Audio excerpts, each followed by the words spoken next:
Hi, it's Mike with AskTractorMike.com. Got a viewer letter today from Steven. And Steven's kind of like Tractor Mike. He's trying to save a little bit of money.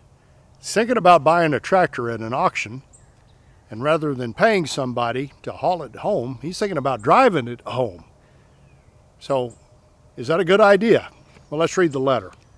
Steven says, do you have any videos on what is the farthest distance you would drive a tractor versus hauling it? I'm thinking about buying a tractor at an auction about 30 miles away. What is the breaking point for you to trailer a tractor versus driving it down the road? About 30 miles, Stephen. Honestly, that's probably the furthest I've ever roaded a tractor and about the furthest I'd ever want to. Back in the old days, before transportation was readily available, a lot of people drove, like I'm in southwest Missouri, the Gleaner Combine plants in Independence, Missouri, up by Kansas City. And when people bought, or dealers ordered combines, a lot of times when they're ready, they'd haul somebody up there and drive them home. Different days then, less liability concerns and less traffic. But 30 miles is about as far as I would want to drive a tractor. And today's video is going to talk about if I were buying a tractor at an auction and thinking about driving it home, I'm going to give you a dozen things to look at. And most of these are things you'd look at before you bought the tractor, just to make sure the tractor wasn't going to cost you a lot of money to repair before you put it to work. So they kind of go hand in hand with looking over a tractor before you buy it. But I would consider roading a tractor 30 miles, but I would want to know the tractor was ready for it. So today we're going to talk about a dozen mechanical things to look at before you road a tractor. In next week's video, I'm going to give you some other ideas about good practices to use if you're thinking about driving a tractor on the open road. So let's start today with what you want to look at if you're buying a tractor at an auction, you're thinking about driving it home. Well, obviously, in my mind, the first thing is brakes. If you're buying especially an older tractor, there's a good chance that thing doesn't have great brakes. A lot of the old tractors, brakes are worn out, haven't been replaced. And of course, tractors move slow enough around the farmstead, that's not a big deal. But you get on the open road, that could be a problem. So number one thing, get that tractor out away from everybody before you take off. And what I like to do is split the brakes. If you've got a left and a right brake, pull the latch that hooks them together, which farmers use to turn tightly in the field, and test both sides to see if they work. And you want both sides to work. And so number one is test the brakes. Number two is test the steering. If you're thinking about buying a used tractor, it's good to get on it and drive it around and watch when you turn the steering wheel, what's happening down with the steering arms. If there's a lot of play in that steering, that could mean a major repair bill later on down the road. So get that thing out and drive it around. Watch your steering wheel, because if you get up to road speed on a tractor and that steering's loose and wobbly, that's going to get goofy real quick and scary. So number two is check the steering. Number three, and this goes kind of along with those two, is check the tires. If you got weather cracked tires or tires with kind of a crack in them that's getting ready to blow out, you could be right on the side of the road with a flat tire. And it's a big deal in a car. It's a much, much bigger deal in a tractor to get a mobile service guy to come out and fix a tire. Or if you have to do it yourself, it's a hassle, especially if it's a rear tire, and especially if the rear tires are filled with fluid or ballast. So check those tires, make sure they've got enough tread on them to make it home. Number four thing I'd look at is the air pressure in the tires. I've done videos about this before. A lot of times when tractors come in new on a truck from the factory or from the port, I don't know why, but they have a ton of air in them. I've noticed this many times when I was working in the dealership world. They would overinflate them, and I don't know why they do that, but they're from the factory. The back tires might have 35 or 40 pounds of pressure. Let the pressure down to about 15 to 20 pounds is all you really need. If you've got overinflated tires on the back, it's going to ride rough, and if you're going 30 miles, you're going to feel that ride. You're going to be in pain the next day.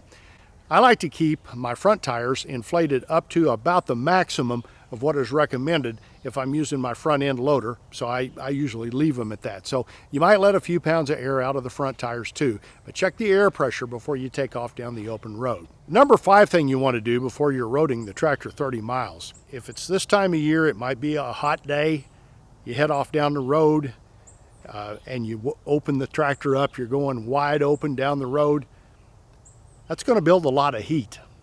So check the radiator to make sure it's clean. And the handiest tool to clean a radiator is a Radiator Genie. and I offer that on my website. And I'm plugging it here, but it's really the easiest way to get a radiator clean. So if you're going to an auction, buy your Radiator Genie. They usually come one for air and one for water in the same package. So maybe take a hose with you and use an outdoor hydrant at the auction. Clean that thing out good before you hit the road. Or if you've got an air compressor you can use that. But clean that radiator out, because if it's clogged with junk, and if the guy was thinking about selling his tractor and it's not been maintained well, there's a good chance it is, you could overheat and cause major damage to your engine on the way home. Number 6 thing you want to check is all the lights on the tractor. If I'm driving down the open road, I want my emergency flashers working, all of them, and I want my headlights on. The more lights you can have, especially if it's early in the morning, late in the evening, you need all those lights working, but especially those emergency flashers.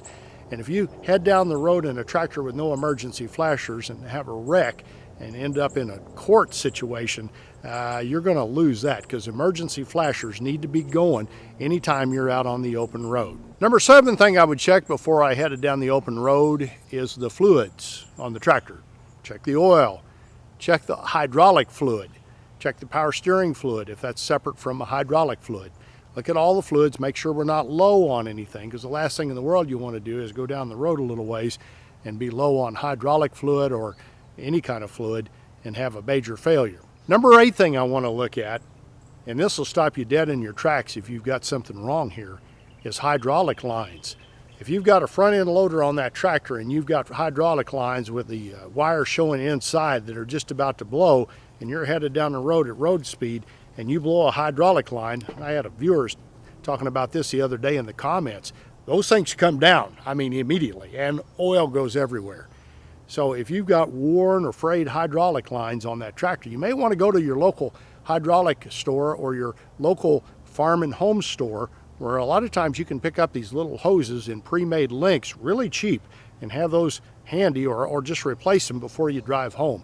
Because if that loader comes down, you're going to stop and it could get really, really ugly.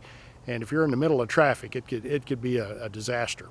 Number 9 thing you want to do is take a torque wrench with you and check certain bolts around the tractor. The bolts that hold the wheel to the rim and the bolts that hold the wheels on are the most critical. Probably want to check the loader bolts too, just to make sure they're good, and look around at what holds the steering and all the front mechanism on. Because tractors are notorious about vibrating bolts loose. And wheel bolts could be loose, rim to center section bolts could be loose, and if you lose a wheel or something like that on down the road, that could be ugly real quick. So take a torque wrench, check the bolts all the way around the tractor before you leave. Now these last 3 things, 10, 11, and 12, kind of all relate to you and how you do. And number 10 is a seat belt. Make sure that tractor has a seat belt. If I have a car peek over a hill and I'm on a tractor and it hits me, I want to stay with the tractor as that goes around. I don't want to be knocked off and run over or crushed or whatever. So make sure that your seat belt is functional and it works. Number 11 is protection for you. And I'm going to relate a story here. When I worked for AGCO, I was a territory man for AGCO for 10 years. We had a farm show, one of the first farm shows I went to as a territory man. And we were responsible for getting equipment to the show. And we had a dealer about, I'm going to guess, about 27, 28 miles away from the show, which is pretty close to what we're talking about with Stephen. And I was the low man on the totem pole. I was a new guy, so they gave me the worst job. They put me on an AGCO Alice 5670 tractor. And AGCO Alice tractors were air-cooled, and they were good little tractors, but they were loud. And I had, I want to say, a 12 to 15 foot grain drill of some sort behind me. I can't remember exactly what it was, a 3-point implement back here. And I could not see behind it. There was no canopy on the tractor. And I had to drive that in 100-degree heat in southeast Kansas in July with no sunscreen on and no air protection. And I've just about lost a good part of my hearing today. And I blame that little incident on a lot of the hearing loss, because I got out on the open road, cranked it wide open, and down the road I went. And for the next hour or 2, I was on the road with that thing. And boy, I mean to tell you, when I got to Pittsburgh, Kansas, to the 4-State Farm Show, I was cooked. I was beet red, and deaf. And so if you're going to road a tractor a long way, if you've got a cab, make sure the air conditioner works. You want to know that before you buy the tractor.